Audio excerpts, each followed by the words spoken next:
everybody. Welcome. It is a beautiful Tuesday, and welcome to the Witty Writers Show. And I'm here with the fabulous Josephine Wrightson, author of Dark Fantasy. And we're just going to we're having a spontaneous book chat today, aren't we, Josephine? We are, yes. We are. Before we do anything, because Facebook has been playing up today, we should be live on my author page. We should also be live on my YouTube channel, and we should also be live on the Write Better Author Smarter group. Fingers crossed. But just quickly, I am just going to click to my Facebook. So bear with me because my eyes are going to be everywhere. And I just want to check to make sure that it is streaming on my profile as well. Let me just have a look, because I don't know whether it's going to do it automatically or not. Let me just see. It's honestly, it's been a nightmare trying to sort out this event.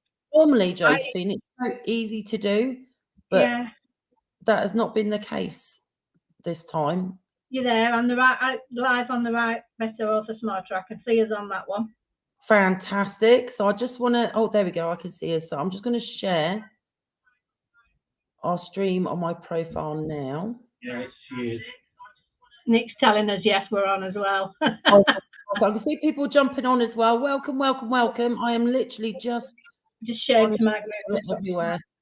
Because I created the event and then it created 3 events for the same event.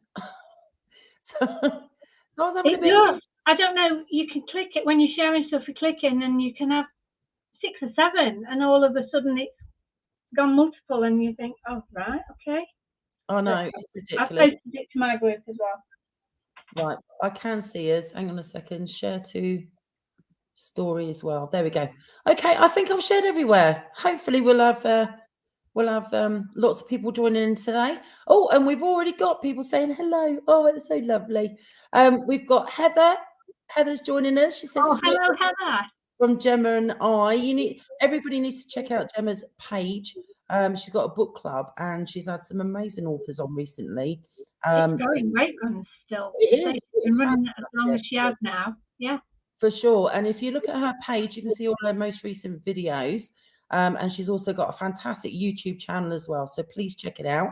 We've also got the wonderful Paul Rushworth-Brown, author of Skullduggery and more. So it's early morning for him as well. He's probably in his shorts and flip-flops as well because he's in Australia. So he's probably working on his 10. We've also got the fabulous Jennifer Daniels. She says, hey. Thank you for joining us. We've also got the wonderful James, and he says, greetings, ladies and gentlemen. Hello. We've also got the wonderful Carla Lewis, fantastic author of dark fantasy. And her books are fantastic. And Carla, I need to say a special thank you to her as well, because she went through my whole manuscript for me of my new book, which is coming out this summer. So she read through Calling Clarissa, which is going to be a very hot, spicy summer read. So, thank you, Carla, because she is amazing. We've also got the fabulous Terza who does romance, very spicy, hot romance. And Paul says, no, it's in his PJs. It's that time of day. It's still I love it. We've also got, another Facebook user. Hello, darling. Don't know who you are, but welcome and thank you for joining us. And Carla says, yes, my book is hot, spicy. And funny. And very, very funny. I'm so excited. Before we start, I would like to say a massive, massive happy birthday to my mum. It's her 70th birthday today. I can't believe it. I know. There's only 17 years between us. So I've sort of I am up. And my mum has always been my best friend. Literally, she is, from as far as I can remember, my mum has always been my best friend. So having a small age gap, it's been an absolute blessing. And she's got the wicked sense of humor. She's absolutely fantastic. So thank you to everybody who has message to say happy birthday to my mum, because I know she appreciates it. We've had 2 losses in our family, as Josephine knows, this month. Well, over Christmas and New Year, and it's been absolutely awful. So my poor mum had to go to a funeral yesterday, and again, she's got her brother's funeral on Thursday. And it's been a trek. So I can't wait. Josephine, I can't wait till January is over, to be honest with you. Don't wish time away too much. Oh, no. Oh, and look at all these lovely messages. Look, Heather says, oh, happy birthday to your mum. Thank you, darling. And Paul says, oh, happy birthday, mum. Oh, he's so awesome.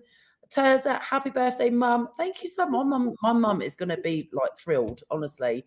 She's had an awful week. Happy birthday to your mum from Jennifer. Thank you, darling. We've also got Darlene has joined us. Darlene's there. She didn't think she would make it. Oh, no, bless her. Terza says, my condolences for your losses. Thank you, darling. And Heather sends her hugs. And Carla says, happy birthday to your lovely mum. Oh, thank you very much. Oh, and Anna says, happy birthday to my mum too. Thank you so much. That is, She'd love it. I really do appreciate that. I really do. I think the worst day was yesterday, because our niece has just lost her baby. And you just can't even imagine. You cannot even imagine being in those shoes. So my mum will be so grateful for all your wishes. And if you would like, I want to do a little plug here. My mum is actually my mum's so cool. So instead of my mum accepting birthday gifts and stuff and birthday money, she's asked anybody who wants to get her something to give her whatever they want money wise, and she's putting it into the Simba charity for it, and it's a charity who help grieving parents who have lost a baby. So she's raised a decent fair amount at the moment. I think she's doing really, really well. And my mum's profile is open and public, so if you would like to make any donation towards the Simba, if you're in the UK or whatever, it's up to you. But if you'd like to make a donation, her details are on her page. Now, Josephine, you've had a bit of news recently because you just done a new release. Yes. So I'm gonna let you tell us all about your new release, and I'm gonna grab some tissue because I'm still recovering from this cold, and my nose is. I've already got some. See, you're too bloody organised. All right, you tell them about your book. I'm just going to quickly go and grab some tissue because my nose is streaming. That's fine. It's not a problem at all. Excuse my butt walking away. It's actually a book 3 from Knights of the Black Cross. It's called Destiny's Contempt, and it has so far gone down really well. I was surprised. Having stopped for a little while to re-edit everything, all 14 books, 13 books at the time.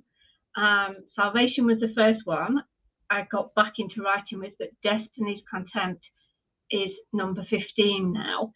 And having had 18 months off to re-edit everything, these last 2 new releases are, I feel better. I love them. It's brilliant. Do you know what? I hats off to you, honestly, Josephine, because it takes a lot of bravery to stop everything that you're doing and then go back and re-edit your previous publications to make them better for your readers. I wouldn't have done them all if I hadn't have literally stopped. I'd have been too tempted to. I was tempted. It was very difficult not to dive back into writing and resist that temptation to continue writing. I have so many open ones, but now I have to resist writing new ones. I have to try and, after that 18 months, I have to try and bring the ones I've already started and the series that I've started to a conclusion. Yeah. My aim, though, is to be doing 1 book released from my series and then 1 standalone. Because so far I've got 15 books, but I've only got 2 standalones. 3 standalones now, sorry. And it people don't always necessarily like a series. They I tend to get into the writing now, and then you get carried away, and you think, you can't put all that in one book. That's how I ended up with the trilogy. Yeah. But Destiny's Contempt it's doing okay. People seem to like it. The ladies that have read it. I have a small street team, and a couple of the ladies I've been talking to on comments. And with their permission, I've shared the comments on my group because they're brilliant. They're telling me off because they can't choose how can they be faithful to one book boyfriend when there's so many that they like? Calling them with choice. I have to say, I have seen your reviews coming in that you've shared, and they've been absolutely fantastic. They really, really have. And there's a message from Darlene. There we go. And she says, it's great. Yes, Darlene. She and Fanny, the cat, have a cameo part in them. She is so cute. That was right. Just waving. Because you featured her and a cat, didn't you? That's fantastic. Anna says, I love series, but books are standalones. As an author, I think there's a real benefit for having a combination of, excuse my dog's having a drink of water. I don't know if you can hear her lapping it up. She's an easy drinker. But there is a definite benefit, isn't there, to having standalones and series. I mean, when you look at authors that have suddenly gone absolutely viral, like Ruby Dixon, all of a sudden she got some fantastic exposure through Bookstagrammers, etc., and BookTokers. And because she's got a series, all of a sudden her books are going absolutely viral because readers have started reading her first one. They want to get viral, and they're going through a whole catalogue, and a whole backlist is getting read. So there's definitely a benefit to having, a bit of both. I think people like choice, and we should find a target market, find the different genres. But I think with the genres, you need to be flexible as well. You can't be too straight and narrow and not find something. Mine are all different. They're all dark fantasy as an umbrella term, but they are all slightly different. I have aliens of science fiction. I've got a couple of gothic ones, and one that's more urban, starts present day. A few of them start present day, but then they alter through the storyline as well. So I can't say they're all one genre. Other than dark fantasy. The rest are. But I like to give people choice. Yeah, I think it's great. And I think more and more authors are going down the multi-genre route because they've got, they haven't just got one genre story to tell. And I think it's fantastic. We have got some more comments, so I'm going to quickly pop them up so everyone can have a look. It says, happy birthday to your lovely mum. Thank you very much. She's going to be so thrilled. She really is. Anna says, happy birthday, mum. James says, can't imagine a tragedy like that. I know, you just can't put yourself in anybody's shoes like that. Terza says, oh, bless, big hugs to your mum. Thank you very much. Nick says, happy birthday, mumsy. She's going to love that. Heather says, yay for your new release, Josephine. She's all excited for you. Terza says, congratulations on your new release, Josephine. Thank you. Anna says, happy new release. And Anna says, oh, no, I've read that one. You have? Fanny says hi. Fanny, hello, Fanny. I'm going to have to watch this back because he's missed a bit where I've said Fanny's a cat. That's hilarious. Give her a little scratch behind the ear from us. We've also got Pamela. She says, hello, ladies. Sorry I'm late. Listening while I work. Oh, hello, I'm so glad you made it, Pamela. We love you to bits. And Jennifer says, my first book ended up in a series, then with books that end up in an anthology. Afterwards, you end up with a standalone novella. Yeah, you just got to go with the flow, haven't you? Now, the reason we're doing today's show is because a little while ago, before Christmas, I got asked by an author to do an author assessment. I won't give away too much personal information, but he had his book out for quite a long time. It was connected to do with music, but nothing was happening. Literally nothing was happening. No reviews, no book sales. He felt very, very frustrated. So he asked me to do a full assessment. So what I'm going to do is we're going to share it with you today, because there were lots of little things that are so simple to do that make a massive difference. And there were other things that all authors should be doing, some of which you just don't think of. So I literally give him a whole, I don't know if you can see it, I literally give him a whole rundown. It goes on forever of all the things that he should and shouldn't be doing. Now, obviously, I'm not a top selling famous author. I'm not. But there are things that Josephine and I have learned since we started our writing journey. And we just want to share a little bit of our experience with you. And if any of you authors who are watching have got any fantastic tips, advice, or want to share an experience, please put it in the comments, because we would love to share your experiences, positive and bad as well. Does that sound like a plan, Josephine? It does. I'm listening. I'm intense. I think it's all in. It does. Okay, so the first thing that I'm going to that I put in my list that he didn't have was author pages. Now, Josephine, I don't know about you, but I'm constantly getting messages and comments and stuff from other authors, and it always shocks me how many of them don't have author in their title. Just a profile. If you don't put author, you've got to be able to market yourself, and if they don't know what you are, you'd be shoe salesman. And I understand that so many authors have the imposter syndrome, especially new authors. They've got a fantastic story to tell. I still feel the same. Yeah, I feel as if I'm being sort of showing off. I'm big-headed if I put Josephine Wrightson author. Yeah, but I am, and that's what I do.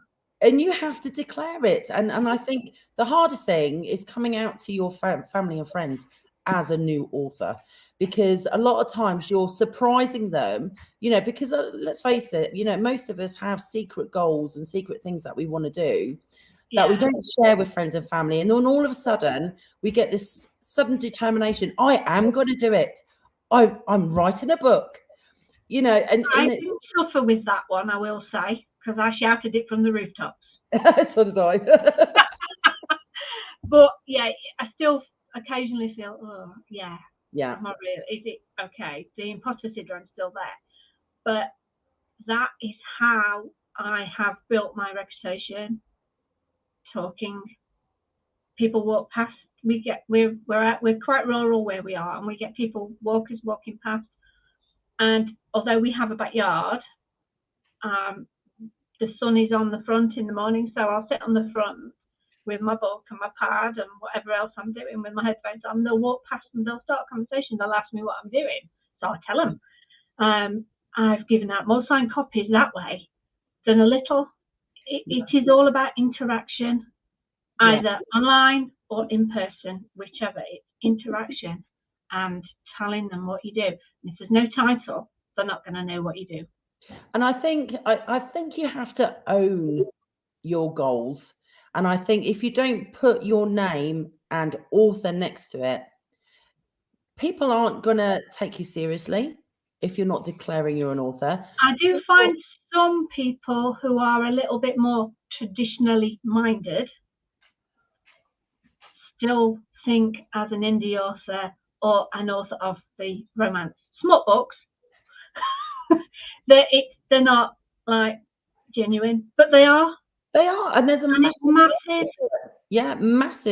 market for it. They don't get it at all, some people, but I also think that if you don't declare if you don't make it stand and say, yes, I am Beth Worsdell author, you're not going to get the level of support from friends and family if you don't show how committed you are to it. But also from a technical side of things, if you don't put down in your profiles on social media, etc., that you are an author, you're not going to pop up when people are searching for an author.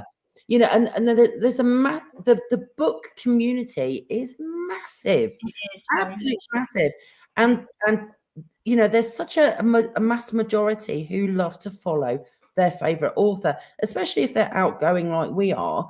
They want to interact, they want to be involved, they want all the latest news, they want to hear your funny stories, they want to, you know, be supportive with you and everything else. So you need to have that statement that you are a writer, you are an author, so people can find you. And not only that, from my point of view, when I'm doing the Witty Writers show and I'm doing something that's beneficial to authors, the first thing I do is I go through all my friends list to invite all the authors who I'm friends with on my friend list. But so many of them haven't got author by their name. I've got so many people following me now, I can't remember everyone who is an author. So authors are missing out on these events because I can't remember whether they're an author or not. If they've got author by their name, yeah, an author by their name, I just have to put in the search box author, and all my author friends pop up. So do you know what I mean? So it has so many benefits. But so author pages are massively important because readers want to follow you, they want to interact, they want to hear straight away about your special offers, your deals, your new releases. And having social media platforms and author pages that you are comfortable with is the most important thing. It's not having quantity. It's not having like you can't keep up with everything anyway. You would seriously need a whole team if you wanted to keep up with it all. Exactly. It's better to have one or two and focus on them and get the most out of them. From experience. I mean, obviously I share on all of them because of the show and everything else. But it's a lot of hard work. It is a lot of hard work. Time consuming as well. Oh, for sure, for sure. Now, the next thing I noticed about my client was the lack of reviews. He, bless him, he had zero. And even people, you know, most people are friends, you know, a few friends and family that will, you know, give an honest review. But there was no reviews whatsoever. And from a reader's point of view, it's so important, isn't it, to review the books you read. I'm not saying slate the ones you don't like because nobody likes to see that. But if you love a book, leave a review or a rating. And you don't even have to write anything. You can just rate it. And that still helps that author. I've got quite a few of my reviews on Goodreads are mounting more than on Amazon. Yeah. So those are going up slowly. But my ratings on Goodreads is a lot more than the reviews themselves. Yeah. So people have put four stars, whatever, but not necessarily reviewed. Yeah. But it still marks up. They're still coming up. I can still see them there. Yeah, it's beneficial. It really, really is. And I think not enough authors actively encourage their readers to leave reviews. And let's face it, it's human nature, isn't it? When you've had a bad experience or you've had something that's not been good, you're a lot quicker to put a negative review or comment. But when people are happy with their service or happy with their product or happy with the read, they're not quite... It's not just books. You can review everything and anything. Yeah. Oh, for sure. And it helps. It's the emotion behind it, isn't it? You know, people are less likely to actively review something if it's positive. But when you're angry and upset and frustrated and blah, blah, blah, then you're motivated. You don't want those, But many authors don't realise that they can actively do promotions to encourage reviews. Now, with Amazon, you are not allowed to ask for reviews. It's a massive no-no. You can't do any promotion at all asking for reviews. However, you can actively encourage people to share their reviews. And that's what I do. I every now and again, I'll do a big giveaway, and I actively encourage my readers to share their reviews. So I'm already assuming that they've already written a review, and I'm encouraging them to share it on as many platforms and pages and groups and everything as they can to enter the giveaway that I'm doing. And that's a great way to do it, because then if readers see that and they haven't yet written a review, they're more likely to, because they'll want to A share lot it. will stumble with how to put it and what to put as well. You don't Yeah. have to write another story. I enjoyed the book is enough, or I recommend the book, or it doesn't have to be a lot. You can just do great book, fabulous, loved it. It can literally be 1 or 2 words. The main thing is the ratings. We have got some more comments. So before I go into the next one, I'm just going to quickly have a look. Let's have a look. Right. So Jennifer says, how long have each of you been writing? So Josephine, what have you been writing for? Right. I'm no spring chicken. I actually started writing. No, I actually started writing in my early 20s. I have said this before, and no doubt I'll say it again. It's what kept me sane at certain points in my life. But life got in the way, and I stopped. And over the last 4 years, things changed. And as you know, Nick is extremely supportive, and I started doing it again. I was doing another job at the same time before, but now I full-time write, and it's brilliant. Yeah. So this time, actually publishing 4 years, although I did try the traditional route when I was in my 20s, and I didn't get a bad response from any of the companies. I still got the letters. When we've moved, they've been the last thing on and the first thing off. I've got a case full of stuff. And I have a letter from Bloomsbury Publishing saying that overall they thought the concept of the story was well written, but it wasn't suitable for their list because it's always been a bit smutty. And at that point, we're talking 35 years plus ago, it wasn't as acceptable as it is now. The market has changed dramatically. It has, yes. They did say to try a agent, but I didn't like got in the way. But now I do, and I just suddenly thought, I'll do it myself. I'll be an indie publisher, and that's what I do. That's fantastic. I'm an indie author. That's fantastic. And 15 books later. Yeah, in 4 years. It's just amazing. Well, I am very prolific. You are. Yeah. I don't know how you fit it all in. I really don't. I first started writing in 2017 after I had a really super weird dream. But before that, I was doing songwriting, and before that, I was doing poetry.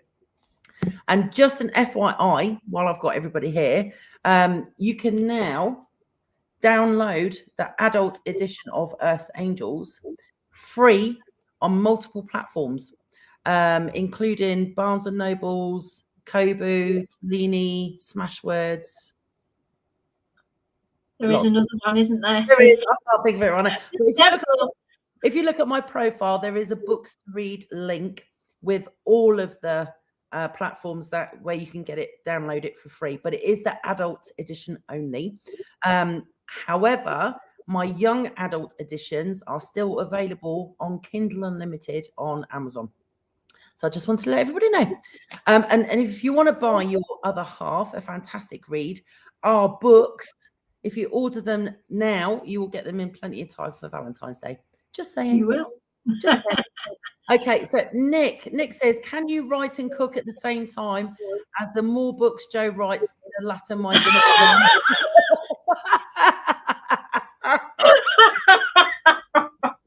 Does he want to stay alive, Josephine, or has he got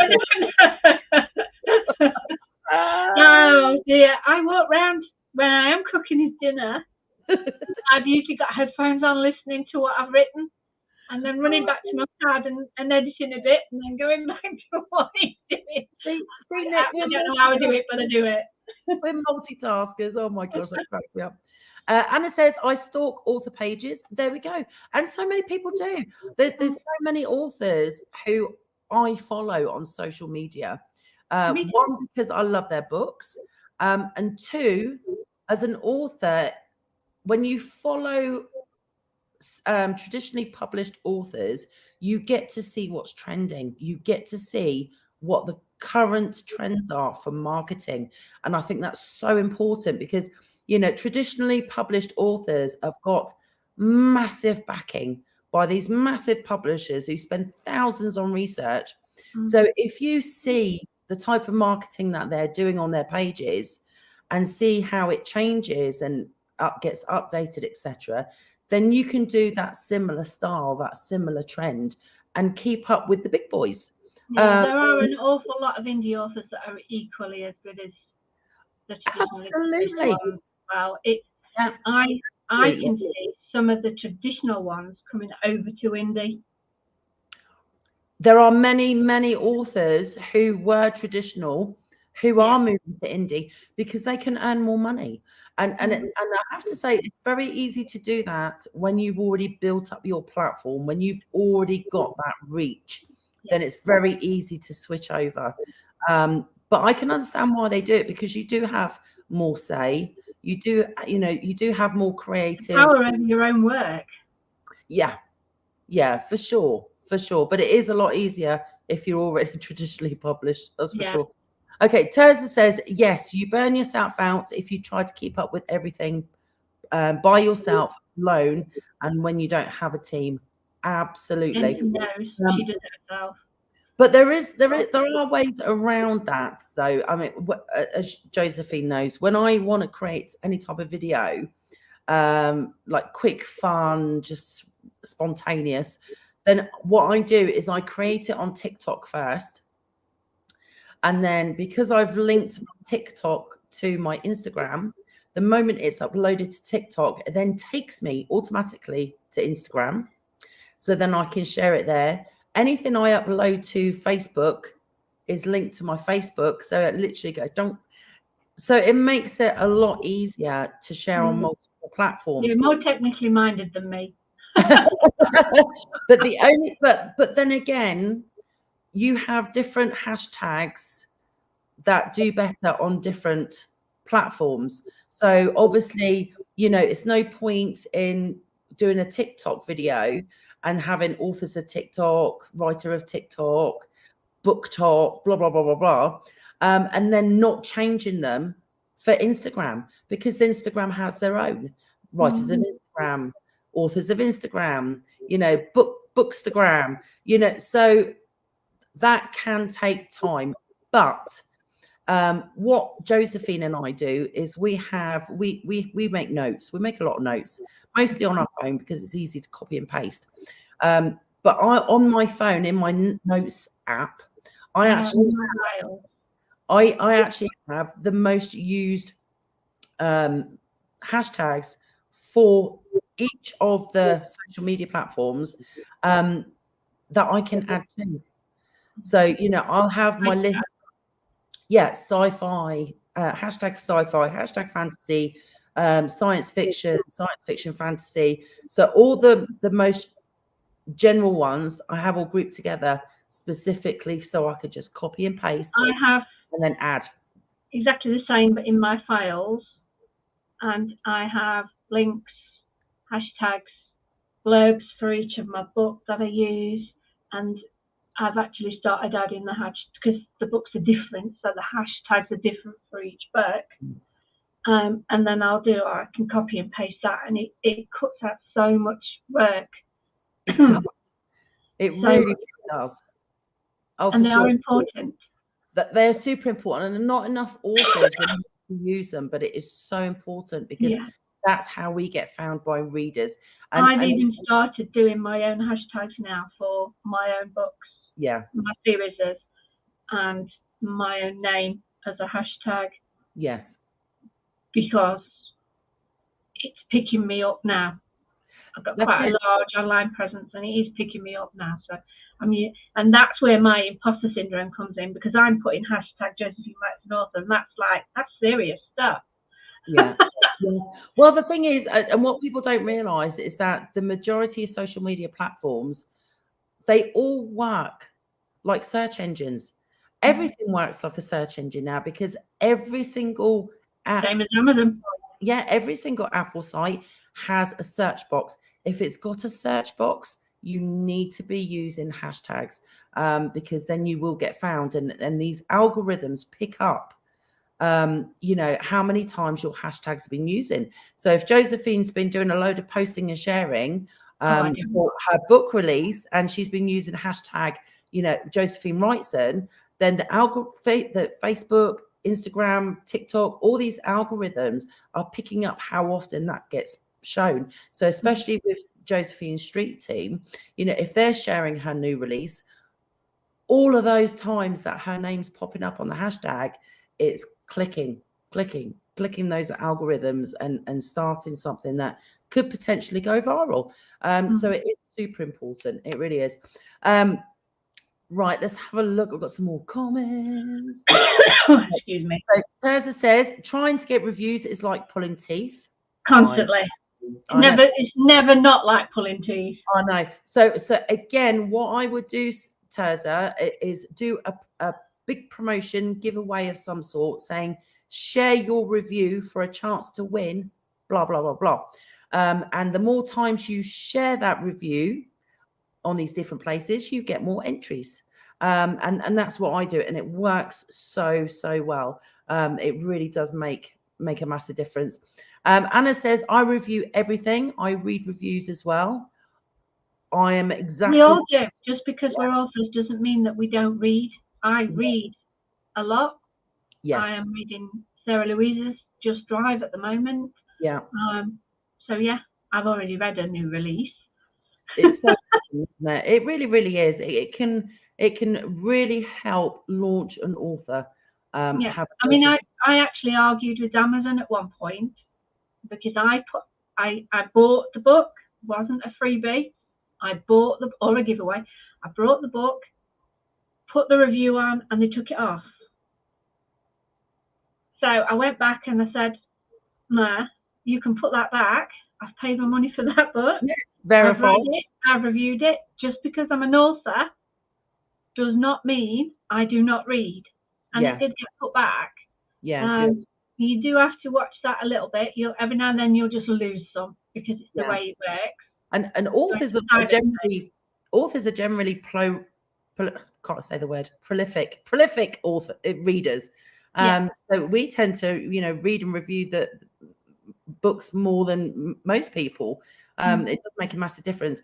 But from an author point of view, if you want to boost reviews, it is best to do a sale promotion on your book to encourage the sales, and then do a giveaway afterwards to encourage them to review, because you can do separate things. Exactly, two separate things, because people are more likely to buy your book if you do a special deal on the price, and then if you do a giveaway afterwards, encouraging them to share their review, they're more likely to do it. Because a lot of people will take, I've been guilty of it myself. You take a book and it takes you forever to read it. Yeah. If you're reminded that there's another freebie, another giveaway on offer to read and review, then you've got more chance of them actually doing that. Otherwise, it can sit there for young people.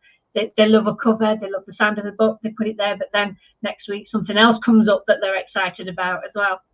Yeah, but do allow, if you do a giveaway, to encourage people to share their reviews. Make sure you give the non-people who haven't read and reviewed it yet, give them time to read it. So give them at least a week to 2 weeks for Some people are at a different basis. Exactly, to just give them some time. Okay, Paul says, I suffer with clinical depression and writing helps. Do you know what? Writing and self-expression is so beneficial to people with depression. I had very, very bad depression after my car accident in 2007. I was very, very bad. And at the time, I this was before I started songwriting. So I was doing poetry, and pouring my heart out on paper massively helped. I found it very, very cleansing. Have you ever done it for therapeutic reasons as well, Josephine? Not in the same way. I can't say I've ever been sort of depressed. Mine was more just generally being lonely and on my own, and finding something to focus my mind and to keep it from feeling like brain fog. I get brain fog now because I'm menopausal, but I wasn't at the time, and it was just I needed something. And I enjoy words, and I've always read, and it basically kept the same, but not because of depression. It was just the way life was, and it was a stress release more than depression for me. Yeah. See, for me, because it was down to a car accident, I was in so much pain, and I was injured for a very long time. Basically, because I wasn't taken seriously. Story. But writing was one of the few things that I could still physically do. I've still got a lot of upper body nerve damage. So I still have to be super careful what I do. But writing is something that I can do even when I'm having a bad flare up. Even when I'm in a lot of pain, I can still physically sit down and write or sit down and read. So I think it's a great way of coping with pain, loneliness, depression, anything that you're going through. It's so therapeutic. It really, really is. And I'm so glad that Paul has found something that really, really helps, because clinical depression, it's something so hard to struggle with. Because you don't always know why you're feeling that way.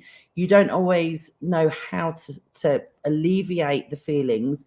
And writing is so therapeutic. So thank you for sharing that, Paul. That is very kind of you. Jennifer says she published in 2017 also.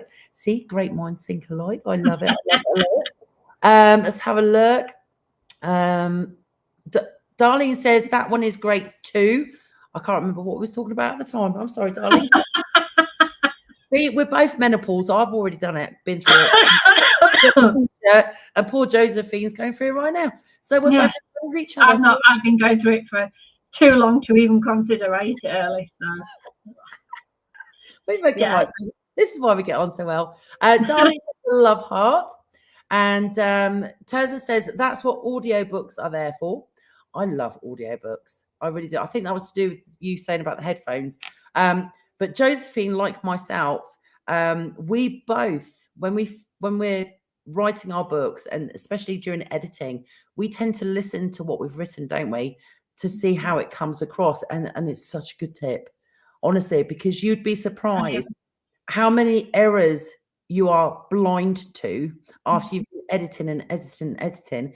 But when you're actually listening to it, you'll hear them and go, oh, God, I missed another one. And a real voice is so much better until your tablet decides it's going to think and do what it likes and come out with this horrible robotic voice that I just want to, oh, dear me. And then it just goes back on.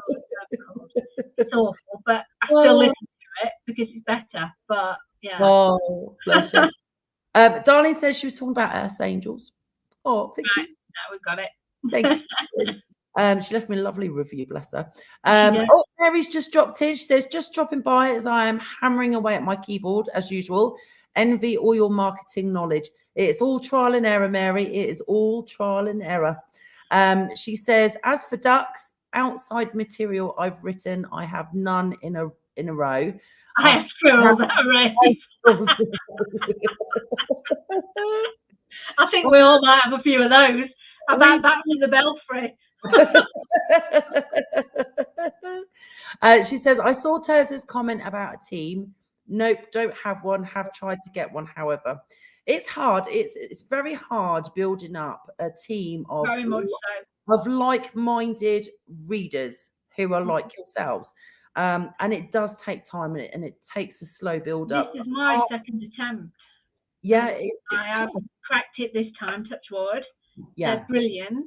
Yeah. But the first time, lots and lots of people said they'd do it. I've got another Facebook page, which I don't use much because that was just for the art team at the time. Lots of people joined. I shared stuff with them. They shared their opinions. Nobody read them. Yeah. They said they would, and they never did. So half the problem as an author is finding the right audience, the right people, and that all starts by finding books and authors that are like yours. Yeah. I can't stress this enough. Otherwise, you're literally just going blindly into the wilderness, trying to feel your way around. A needle in a haystack comes to mind at Yeah, that point. exactly. It really is finding books and authors that are the same as yours or similar. And then once you discover those, it makes it so much easier, because then you can tap into what that author is doing, you know, what hashtags they're using, where they're sharing, what type of promotions they're doing. It makes a massive difference. And if you can find an author or a book that is hugely popular and well known, that makes it even better, because then you can very gently introduce yourself to their fans, to their readers, and connect with them and say, hey, I'm a new author. I would really appreciate it if you wouldn't mind checking out my book, blah, blah, blah, you know, and just doing a slowly and gentle process. But it takes time.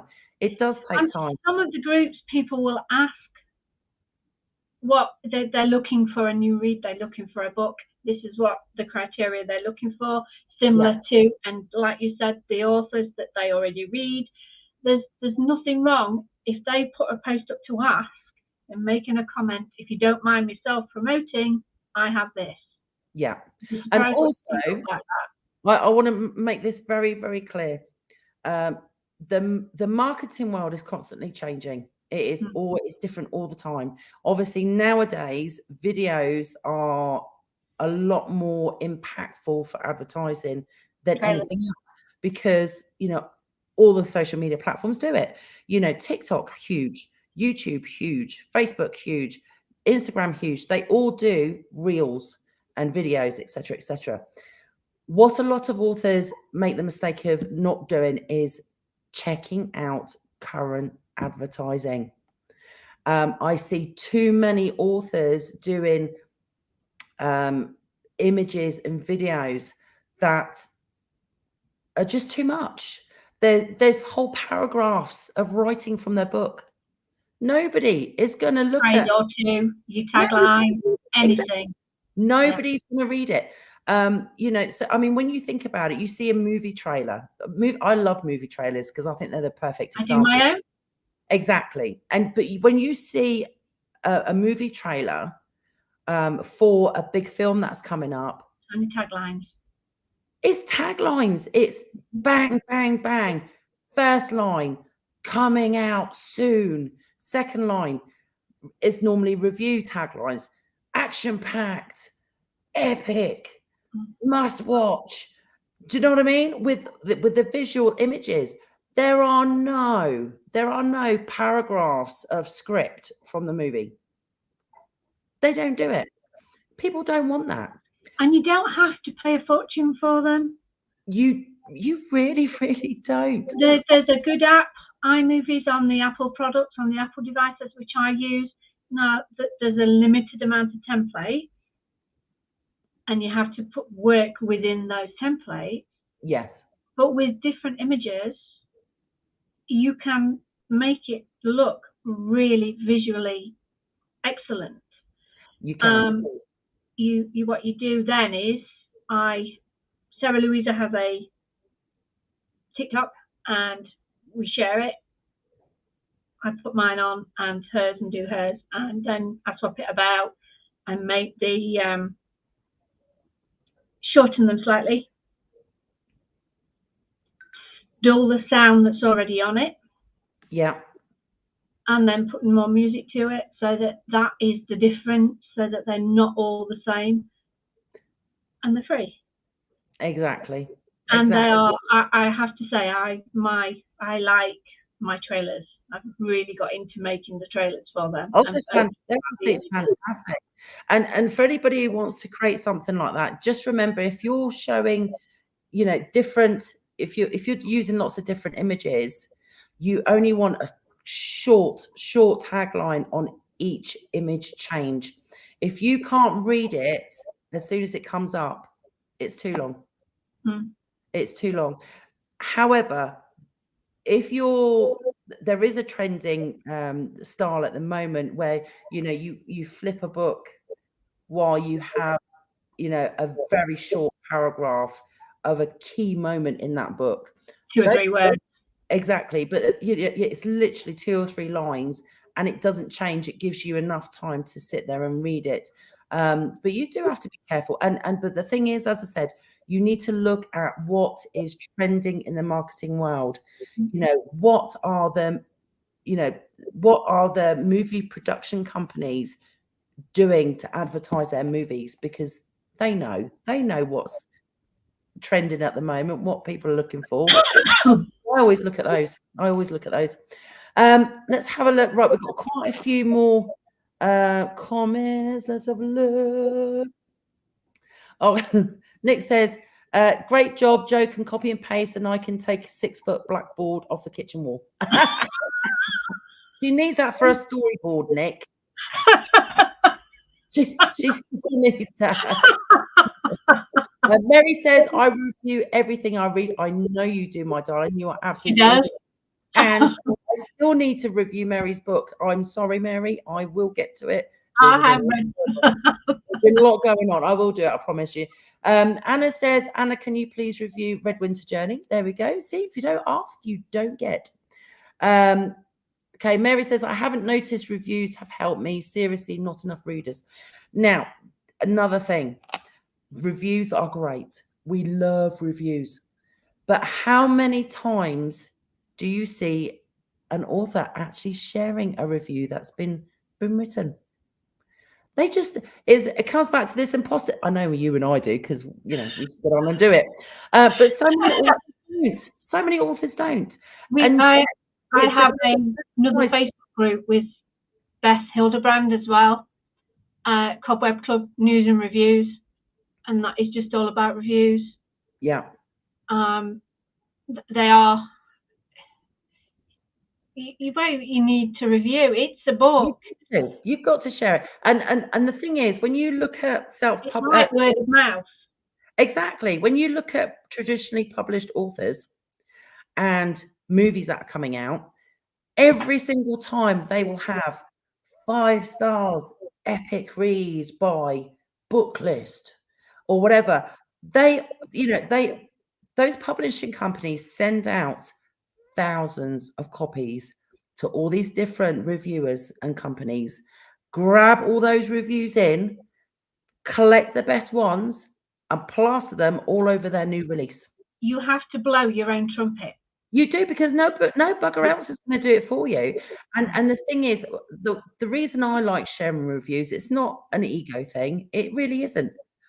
You can spend thousands on advertising, thousands. And people might believe it, but they might not. But if I say to you, Josephine, I read the best book yesterday. It was freaking fantastic. I could not put it down.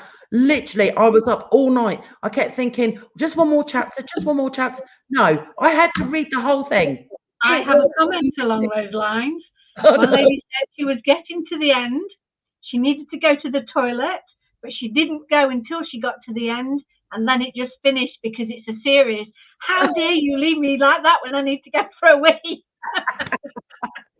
But those are the sort of reviews that we should be sharing, because, you know, you can see the best advertisements in the world, but you're probably not going to believe it. Oh, yeah. And don't feel down on yourself for doing that. It's not ego.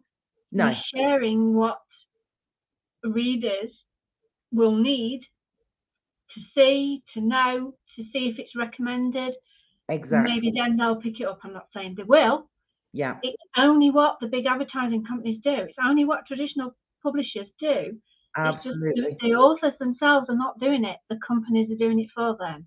Yes, it's no different.